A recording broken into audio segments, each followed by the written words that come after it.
Eu sou uma serva do Senhor Yahushua. Eu sou a irmã Dalva. Eu quero relatar e passar para cada um que vai ouvir esse meu testemunho, um relato fiel e verdadeiro que vou contar. No decorrer da minha experiência, também vou estar relatando algo que aconteceu na vida de uma irmã da nossa igreja conhecida. Mas o mais importante do que acontece na vida de cada um de nós é que o nosso Pai, Ele sempre está conosco. Eu vou começar a relatar o que aconteceu comigo quando eu andei no mundo da feitiçaria e do engano. Frequentei vários tipos de religião e toda a prática do engano, e todas elas somente me enganou. Quando eu andava fora dos princípios do Senhor. Eu, como uma serva do Senhor, me chamo irmã Dalva, sou uma pessoa que por muito tempo também andei fora dos princípios do Eterno Pai. O que aconteceu comigo eu não desejo para mais ninguém, que eles sejam enganados pelo inimigo. Eu sei que a dimensão espiritual e sobrenatural, ela existe neste mundo físico e no mundos espiritual. Existem vários demônios malignos que se disfarçam e tentam nos enganar, fingindo ser espíritos bons e que nos vai conduzir para a luz. Mas tudo isso é simplesmente um engano do próprio Satanás. Então eu sem demora vou começar a relatar o meu testemunho e relato. Escute o que aconteceu comigo. O relato que irei abordar. Cuidado com as práticas religiosas. Eu sei que esta é uma perspectiva interessante, que eu posso estar trazendo e abordando para cada um de nós. Algumas pessoas acreditam que, em alguns casos, entidades espirituais, que podem ser chamadas de demônios em certas crenças, podem se disfarçar como a pessoa que morreu para enganar os vivos. Essa é uma crença comum em algumas tradições espirituais e religiosas, que dizem que essas entidades podem se apresentar como a pessoa falecida para manipular ou enganar os vivos. Mas é importante notar que isso é uma questão de fé e crença, e não há provas concretas para comprovar essa teoria. O que você pensa sobre isso? Isso é um tema interessante. A bruxaria e feitiçaria, independente da crença, todas elas são iguais, só mudando o nome. Mas por detrás destas crenças é o próprio diabo, conhecido como Satanás, enganando a cada um de nós. As pessoas conversam com espíritos por várias razões, incluindo busca por conforto e conexão. Algumas pessoas sentem falta de alguém que já se foi e querem manter uma conexão com essa pessoa. Desejo de respostas. As pessoas podem querer saber o que acontece após a morte ou obter respostas para perguntas que não foram respondidas em vida. Medo da morte. Conversar com espíritos pode ajudar a entender melhor a morte e a lidar com o medo dela. Cultura e crença. Em algumas culturas, a comunicação com espíritos é uma prática comum e faz parte da espiritualidade. Experiências pessoais. Algumas pessoas relatam ter tido experiências de comunicação com espíritos e acreditam que é possível. O que te faz pensar sobre isso? A verdade é que não há provas científicas concretas que comprovem a possibilidade de comunicação direta entre pessoas mortas e pessoas vivas. A maioria das religiões e culturas acredita em alguma forma de vida após a morte, mas a forma como isso acontece é desconhecida e varia muito. Algumas pessoas relatam experiências de comunicação com espíritos, mas essas experiências podem ser explicadas por fatores psicológicos, neurológicos ou outros. A decisão de se comunicar com espíritos é vista de maneiras diferentes, dependendo da crença ou doutrina espiritual, mas muitas tradições, incluindo o cristianismo e o espiritismo, em contextos amadores não supervisionados, desencorajam ou proíbem a prática devido a riscos potenciais. Na visão cristã, a proibição de tentar comunicar com os mortos ou espíritos é explícita e considerada uma abominação ao Senhor, o Pai Eterno. A Bíblia adverte que aqueles que praticam tais atividades estão, na verdade, comunicando-se com espíritos de demônios ou espíritos familiares, e não com os entes queridos que já partiram. O único ser a ser consultado e adorado é o nosso Senhor Yahushua, e buscar orientação em outro lugar é visto como rejeitar o poder e a autoridade divina. Perspectiva espiritualista. É sobrenatural. Dentro do espiritismo, a comunicação com espíritos é um princípio central e natural, mas existem restrições e advertências severas quanto à forma e ao propósito dessa comunicação. A prática não autorizada ou realizada sem preparo é fortemente desencorajada pelos seguintes motivos: atração de entidades inferiores. A comunicação sem o devido conhecimento, proteção e aprimoramento moral pode atrair espíritos zombeteiros, ignorantes, sofredores ou obsessores, que podem influenciar negativamente o médium ou os participantes.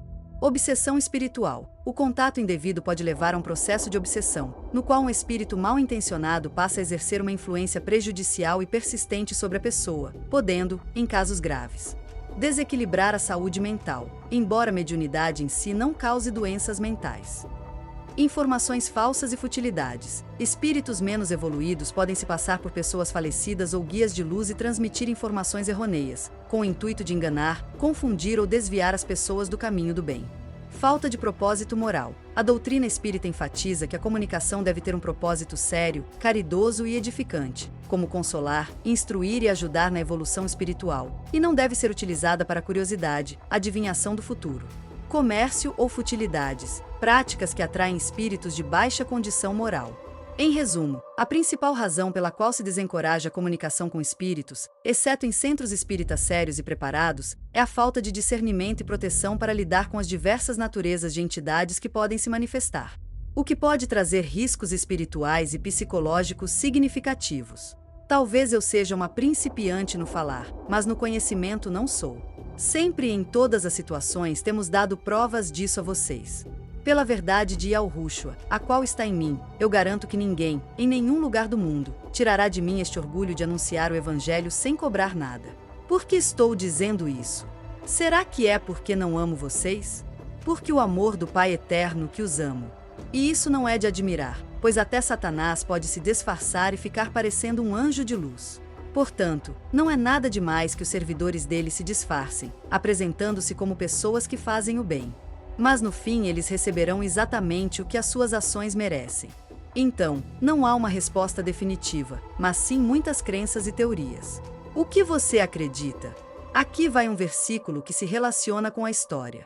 2 Coríntios capítulo 11, versículo 14 e o verso 15. E não é de admirar, pois o próprio Satanás se disfarça de anjo de luz. Não é grande coisa, pois, que os seus ministros se disfarcem de ministros de justiça. O fim deles será conforme as suas obras.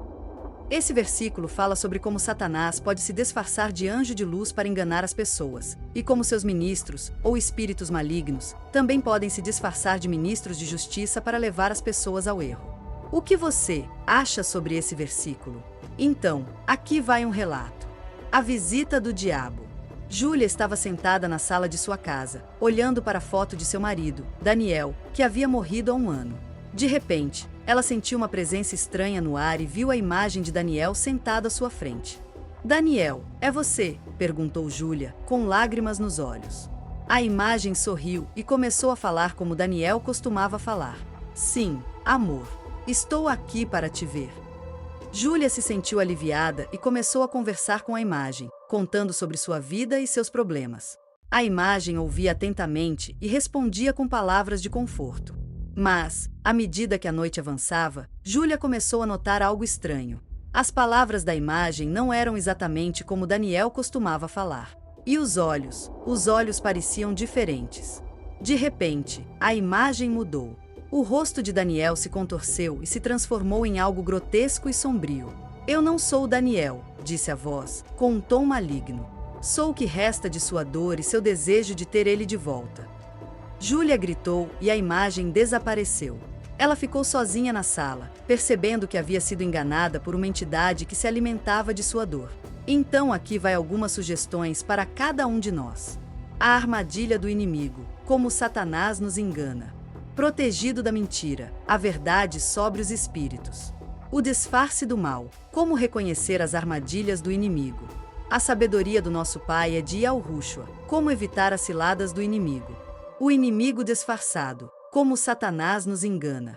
Escolha o que é melhor para a sua vida, você na verdade do Senhor. Aqui vai uma armadilha do inimigo. Ana era uma cristã evangélica dedicada, que frequentava a igreja todos os dias e passava horas em oração. Ela era conhecida por sua fé forte e sua paixão por nosso Senhor. Um dia, enquanto orava em sua casa, Ana começou a sentir uma presença estranha no ar. De repente, ela ouviu uma voz suave e gentil, que parecia ser a voz do Pai Eterno. Ana, minha filha, estou aqui para te guiar, disse a voz. Eu tenho um plano especial para você, e quero que você seja minha serva.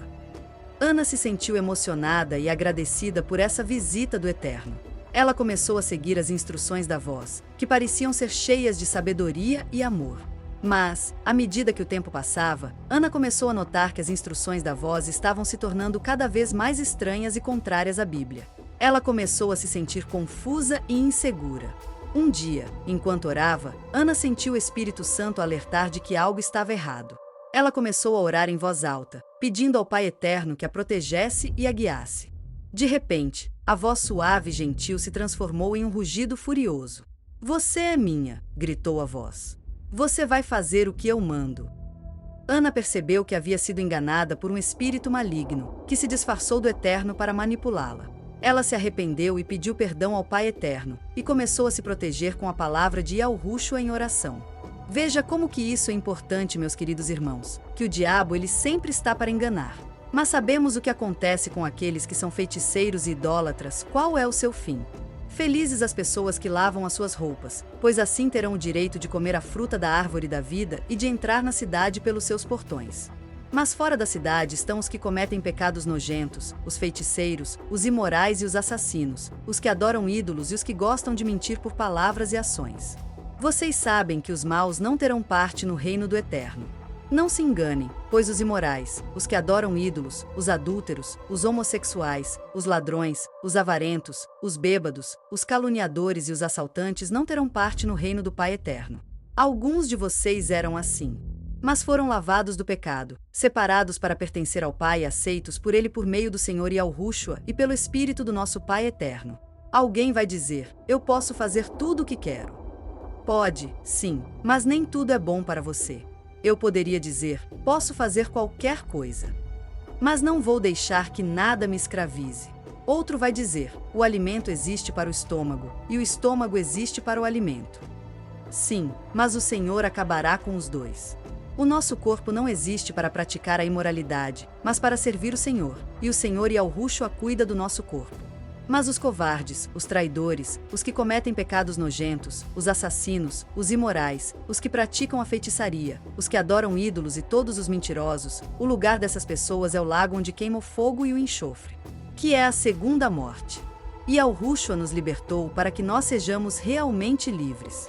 Por isso, continuem firmes como pessoas livres e não se tornem escravos novamente. Vocês estavam indo tão bem. Quem convenceu vocês a deixarem de seguir a verdade? É claro que quem os convenceu não foi o Pai, que os chamou. Como dizem por aí, um pouco de fermento fermenta toda a massa. Mas eu ainda tenho confiança em vocês. A nossa união com o Senhor me dá certeza de que vocês voltarão a pensar da maneira certa. E também tenho certeza de que o homem que está perturbando vocês, seja ele quem for, será castigado pelo Senhor. E, quanto a esses homens que andam perturbando vocês, eu gostaria que parasse com a sua mentira de uma só vez. O que eu quero dizer a vocês o seguinte: deixem que o Espírito do Pai dirija a vida de vocês e não obedeçam aos desejos da natureza humana. Porque o que a nossa natureza humana quer é contra o que o Espírito quer, e o que o Espírito quer é contra o que a natureza humana quer. Os dois são inimigos, e por isso vocês não podem fazer o que vocês querem. As coisas que a natureza humana produz são bem conhecidas.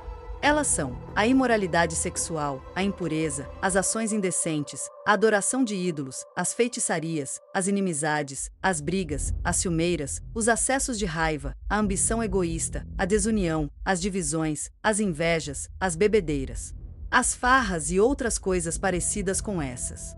Eu repito o que já disse, os que fazem essas coisas não receberão o reino do Eterno Pai. Seja protegidos da armadilha do inimigo. Porque não nos tem ignorado as suas astutas ciladas. Querido Pai, hoje, queremos te agradecer por tua palavra que nos alerta sobre as armadilhas do inimigo. Sabemos que Satanás é um mestre da dissimulação e que ele pode se disfarçar de anjo de luz para nos enganar. Pai, queremos te pedir que nos protejas das suas ciladas e que nos dês a sabedoria para discernir o que é verdade e o que é mentira. Queremos estar firmes na tua palavra e não ser enganados pelo inimigo. 2 Coríntios capítulo 2, e o verso 11. A fim de que Satanás não se aproveite de nós, pois conhecemos bem os planos dele. Lemos em 2 Coríntios capítulo 11, versículo 14 ao verso 15, que o próprio Satanás se disfarça de anjo de luz. Isso nos lembra de que precisamos estar sempre alertas e vigilantes, para não cairmos nas armadilhas do inimigo. Queremos te pedir, Senhor, que nos dês a força e a sabedoria para resistir ao inimigo e às suas tentações. Queremos estar firmes na nossa fé e confiar em Ti, sabendo que Tu nos proteges e nos guardas. Obrigado, Pai Eterno, por Tua proteção e por Tua palavra que nos guia. Amém.